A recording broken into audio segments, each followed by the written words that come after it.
दोस्तों नमस्कार, मैं रोहन भेंडे और आप देख रहे हैं खबरों का धोबी घाट।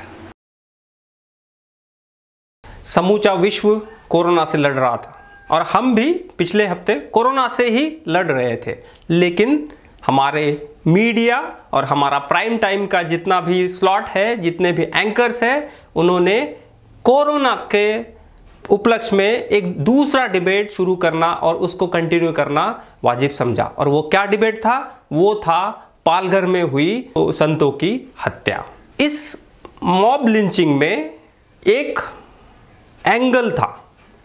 वो क्या एंगल था कि भीड़ ने संतों की हत्या की, लेकिन क्या ये भीड़ मुस्लिम थी? क्या ये भीड़ हिंदू थी? इस एक क्वेश्चन ने मीडिया में तेल भर दिया और मीडिया के सारे प्राइम टाइम के एंकर जल उठे। मीडिया के इस धड़े ने फिर इस टॉपिक को पकड़ा और फिर उन्होंने महाराष्ट्र के मुख्यमंत्री, महाराष्ट्र के गृह मंत्री, इन पर सवाल उठाते उठाते इस मुद्दे को एक दूसरा एंगल दिया जिसका नाम था कम्युनल एंगल। और इसमें सबसे पहले एंट्री किसकी हुई? सबसे पहले एंट्री हुई एक राष्ट्रवादी एंकर की, जिनका नाम है सुरेश चौहान के। मैं आपको यह भी दिखाऊंगा कि इसके पीछे कम्युनल एंगल नहीं कहने वाले उद्धव ठाकरे जी, ये शोएब कौन है, इसका जवाब आपको देना हो।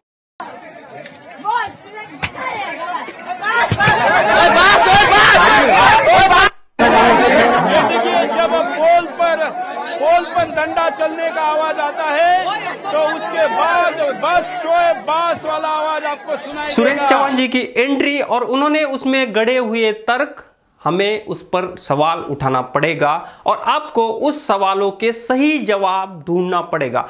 तब जाके इस घटना के सांप्रदायिकरण में एंकरों की और टेलीविजन की भूमिका आपको समझ में आएगी। कुछ लोग इसमें आग लगाने की कोशिश कर रहे हैं। ये कोई हिंदू मुस्लिम या कोई ऐसी सांप्रदायिकता इसमें नहीं है। ये हमला जो हुआ है, सांप्रदायिकता इसमें है नहीं। ये दुर्भाग्य की बात है, गलतफहमी के शिकार हुए हैं, जो बहुत ही निंदनीय बात है। सुरेश चौहान जी के पहले सवाल का जवाब उद्धव ठाकरे जी ने दिया।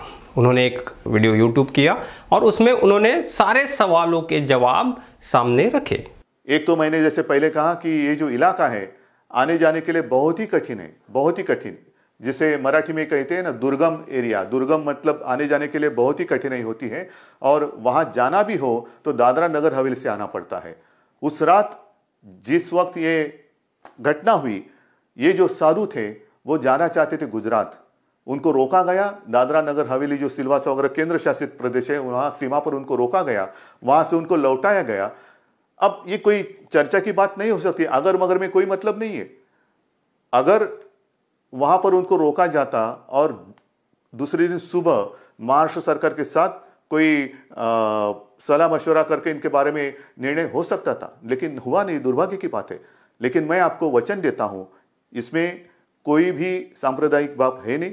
100 से भी ज्यादा लोगों को हमने गिरफ्तार किया है, जिनको 30 अप्रैल तक पुलिस कस्टडी मिली है, पुलिस की हिरासत में है। इसमें 5 जो इनके मुखिया थे वो भी आज कस्टडी में है और 100-150 जितने भी हो, जो भी लोग इसमें शामिल होने की संभावना है, उनकी तलाश जारी है। और फिर से मैं एक बार कहता हूं कि जो भी लोग इसमें गलतफहमी फैलाने की कोशिश करेंगे, कृपा कर ऐसा मत करें। मेरी बात अमित शाह जी से भी हुई है। सुबह उनका फोन था, कल योगी जी का भी फोन था और उनको भी मैंने सारी बात समझाई है। अमित भाई ने भी, उनको भी पता है कि यहाँ कोई अगल बगल में ऐसी कोई दूसरे सांप्रदाय या मजहब के लोग रहते नहीं है, तो इसमें सांप्रदायिकता की बात है ही नहीं। ये पूरे जितने भी प्राइम टाइम के एंकर हैं, इन्होंने उद्धव ठाकरे जो कह रहे हैं उसको रेखांकित ही नहीं किया। उन्होंने अपना एक एजेंडा सेट किया, उसी भाषा पर चलते गए। फिर सुरेश जी ने दूसरा सवाल उठाया कि उसमें शोएब का नाम आ रहा है। तो शोएब के नाम के एक्सप्लेनेशन में राज्य के गृह मंत्री अनिल देशमुख जी, इन्होंने एक वीडियो मैसेज जारी किया। उन्होंने ट्विटर किया, उन्होंने फेसबुक, इंस्टा पे भी उसको अपलोड किया। उसमें उन्होंने उसका क्लैरिफिकेशन दिया है। वो क्लैरिफिकेशन क्या है? आप हिंदी के जानकार हैं, आपका कोई भी दोस्त अगर मराठी का जानकार है तो उसको फोन कीजिए और उसको बोलिए कि इस वीडियो को एक बार देख ले और फिर देख के उसको पूछिए कि क्या मसला है। त्या ठिकाणी ही घटना घडत असताना ओए बस म्हणून ते बांधव आवाज देत होते. ओए बस म्हणजे आता थांबा असे आवाज देत होते. पण या ओए बसचा विपर्यास शोएब बोलतोय असा करण्यात आला आणि याला जातीचं राजकारण त्या निमित्तानं, जातीच्या राजकारणाचा रंग देण्याचा त्या निमित्तानं प्रयत्न करण्यात आला. अगर आप मराठी के किसी भी जानकार को यह चीज पूछ लीजिएगा तो वो बता देगा कि वो क्या कह रहा है. वीडियो में एक आवाज आ रहा है ओए बस. जो सुरेश जी कह रहे हैं कि वीडियो में नाम आ रहा है शोएब, वो शोएब ना होके वो मराठी का एक वर्ड है ओए बस, यानी रुक जाओ. यह भीड़ से आवाज आ रहा है. लेकिन सुरेश जी ने ना किसी मराठी के जानकार से जानकारी ली, क्योंकि उनको तो उसमें सिर्फ एंगल डालना था, कम्युनल एंगल. लेकिन राज्य के गृह मंत्री ने उस पर तत्काल जवाब देते हुए एक वीडियो मैसेज जारी किया. फिर प्रोग्राम में एंट्री हुई अर्नब की. अर्नब तो पहले ही राष्ट्रवादी है, उनका नाम ही रिपब्लिक भारत है. तो रिपब्लिक भारत के अर्नब जी को उसमें सबसे पहले तो एक सवाल उनका है, सोनिया गांधी रोई क्यों नहीं. हंसिए मत आप हंसिए मत. आप ये देश के प्राइम टाइम एंकर का एक सवाल है कि सोनिया गांधी पालघर के हिंसा पे रोई क्यों नहीं. और मेरे साथ आज पूरा संत समाज, पूरा भारत पूछ रहा है एक ही सवाल सोनिया गांधी कि पुलिस वालों ने संतों को भीड़ के सामने खड़ा कर दिया, क्या उन पर कोई राजनीतिक दबाव था? जवाब दीजिए सोनिया गांधी, जवाब दीजिए. क्या दोनों संतों के शरीर पर भगवा कपड़े थे? और सोनिया गांधी, क्या इसलिए उनकी हत्या हुई? आपको तो भगवा अच्छा नहीं लगता. और हमने तो संतों की इंसाफ दिलाने की बात की थी, तो अपराधियों का धर्म क्यों बता रही है ये सोनिया सरकार? उनके दूसरे कोई सवाल नहीं थे, ना उनको दूसरी चीजों पे डिस्कशन करना था. इस सवाल को उठाते समय भी उन्होंने क्या किया? उन्होंने सोनिया सरकार कहा. अब बताइए, सोनिया सरकार कही है? डियर अर्नब, सोनिया सरकार यहां नहीं है. महाराष्ट्र में उद्धव सरकार है और केंद्र में मोदी सरकार है. सोनिया का कहीं दूर दूर तक सरकार में नाम नहीं है. तो अर्नब, पहले आपका फैक्ट चेक कर लो. संपूर्ण तपास सीआयडी कडे देण्यात आलेला आहे. पण आपल्याला एकच सांगतो की ही घटना झाल्यानंतर 8 तासाच्या आतमध्ये जवळजवळ ज्या लोकांनी हे कृत्य केलं अशा 101 लोकांना ताब्यात पोलिसांनी घेतलं. ते बाजूच्या पहाडावर, बाजूच्या जंगलामध्ये पळून गेले. ते तिथून त्यांना रात्री शोधून आणून या सर्वांना पोलिसांनी ताब्यात घेतलं. त्या 101 लोकांची यादी आज मी व्हॉट्सअपच्या माध्यमातून आणि फेसबुकच्या माध्यमातून आज जाहीर करत आहे. या 101 लोकांमध्ये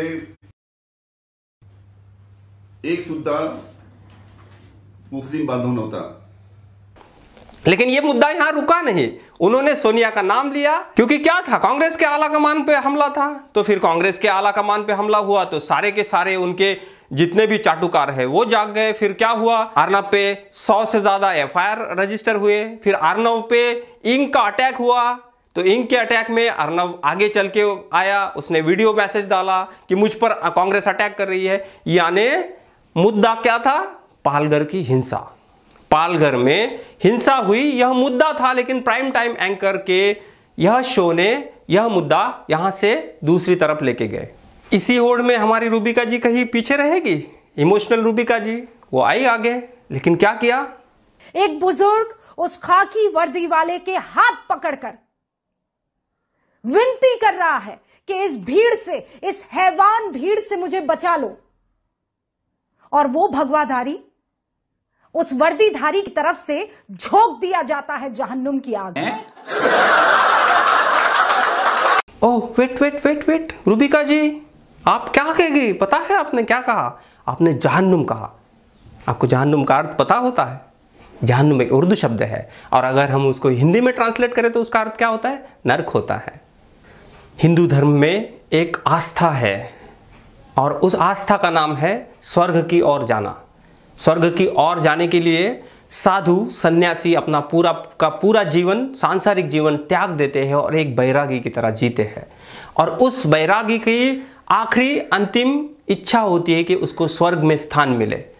तो अगर साधुओं को स्थान भी मिला होगा ना रूबिका जी, तो वो जहन्नुम में नहीं मिला होगा, उनको स्वर्ग में मिला होगा। सबका डीएनए चेक करते हैं। कौन चेक करते हैं? सुधीर जी हमारे। कहाँ थे? सुधीर जी भी प्राइम टाइम पे थे। वो आए, उनका तो सबसे पहले क्या होता है, एक हमने खोज की। कैसी खोज की हमने? उन्होंने वहाँ के सरपंच से बात की। सरपंच ने बात की मराठी में, सुधीर जी ने वो टीवी पे चलाई, लेकिन हिंदी में कमेंट्री करते हुए सुधीर जी क्या कहते हैं कि वहाँ पे काशीनाथ आया, और काशीनाथ आने के बाद वहाँ पे हत्यार बढ़ गए, भीड़ बढ़ गई। जबकि मैंने पूरा का पूरा ऑडियो और वीडियो दोनों के दोनों संभाषण पूरे देखे हैं, लेकिन सरपंच ने ये कहा ही नहीं, सरपंच ने इस शब्द का ही यूज नहीं किया, लेकिन हमारे सुधीर जी एक कदम आगे ही रहते हैं। भीड़ को वहां से हटने के लिए समझा सकते थे, उसको कंट्रोल कर सकते थे। चित्रा ने सवाल उठाए हैं कि काशीनाथ के आने के बाद भीड़ इतने हथियार लेकर वहां पर इतनी बड़ी संख्या में कैसे जुटने लगी, भीड़ वहां पर बढ़ने कैसे लगी। पाकिस्तान का प्यार किसको है? अमीश भाई को। हमारे अमीश भी आए, लेकिन पहले अमीश का सवाल होता है, वो सवाल तो सुन लीजिए। कहां है वो लोग जो हर बात पर अपना अपना अवार्ड हाथ में लेकर घूमते हैं, अवार्ड वापसी का ड्रामा करने खड़े हो जाते हैं। आज सोशल मीडिया पर कथित बुद्धिजीवी ब्रिगेड खान मार्केट गैंग मौन पर है, यानी उन्होंने मौन धारण कर लिया है। लेकिन मेरा वादा है, जब तक साधुओं का कहां है सेक्युलर गैंग? कहां है वो जावेद अख्तर साहब? कहां है? कहां गया आप अनुराग कश्यप? नहीं देखिए, उस गैंग की कोई वैल्यू नहीं है ना देश में ना दुनिया में, इसलिए मुझे लगता नहीं है कि वो गैंग इतना सार्थक है कि हम प्राइम टाइम में उसको डिस्कस करें। They are non existent. ये लोग जो हैं अपनी पहचान के लिए एक आध ट्वीट कर देते हैं, इनकी कोई ज्यादा वैल्यू नहीं है, और मुझे नहीं लगता वो इतने इंपॉर्टेंट है कि इस इंपॉर्टेंट विषय में हम उनकी चर्चा करें। अरे ये क्या बोल गए अमीश आप? अभी तो आप कह रहे थे कि उनका वो कहाँ है, सवाल पूछ रहे थे, अभी कह रहे कि उनका कोई एग्जिस्टेंस नहीं है। यार कहीं तो खड़े रहो, दर्शक बेचारे पागल हो रहे हैं, उनको समझ में नहीं आ रहा है कि आप पर कैसे बिलीव किया जाए। ये तो हुआ हमारा प्राइम टाइम एंकरों का टाइम स्लॉट, ठीक है। लेकिन हम अब बात करेंगे एक्चुअल घटना की। क्या हुआ? 16 तारीख को पालघर डिस्ट्रिक्ट में डहानू नाम की जगह है, वहाँ से 20 किलोमीटर आगे एक छोटा सा गांव है गढ़चिंचोले। वहाँ पे साधुओं की एक भीड़ ने हत्या कर दी। मसला क्या था? वहाँ पे एक व्हाट्सएप रूमर चल रहा था 4-5 दिनों से, कुछ लोग अपना हुलिया बदल के बच्चा चोरी करने के लिए या फिर किडनी चोरी करने के लिए आ रहे हैं। वहाँ पे व्हाट्सएप मैसेज, न्यूज़ लॉन्ड्री ने अभी एक पॉडकास्ट किया था, तो उन्होंने उस व्हाट्सएप मैसेज को भी दिखाया कि कैसे वहाँ व्हाट्सएप मैसेज स्पेयर हो रहा था, कैसे वो घूम रहा था। गांव वालों ने ग्रुप बनाया और उसी ग्रुप ने इन साधुओं की हत्या की। लेकिन वो हत्या कैसे हुई उसका भी हमें बैकग्राउंड सबसे पहले देखना पड़ेगा। इसका मतलब ये नहीं है कि मैं उसको जस्टिफाई कर रहा हूं, मैं पूरी तरह, मैं और मेरा ऑर्गेनाइजेशन इस हत्या को पूरी तरह कंडेम करता है। जो भी हुआ वो बहुत बुरा हुआ, बहुत निंदनीय है, या हम पहले भी कह चुके हैं, आज भी कहते हैं। लेकिन उस घटना को हमें पूरे तथ्यात्मक तथ्यों से देखना पड़ेगा। घटना शुरू होती है कांदिवली से।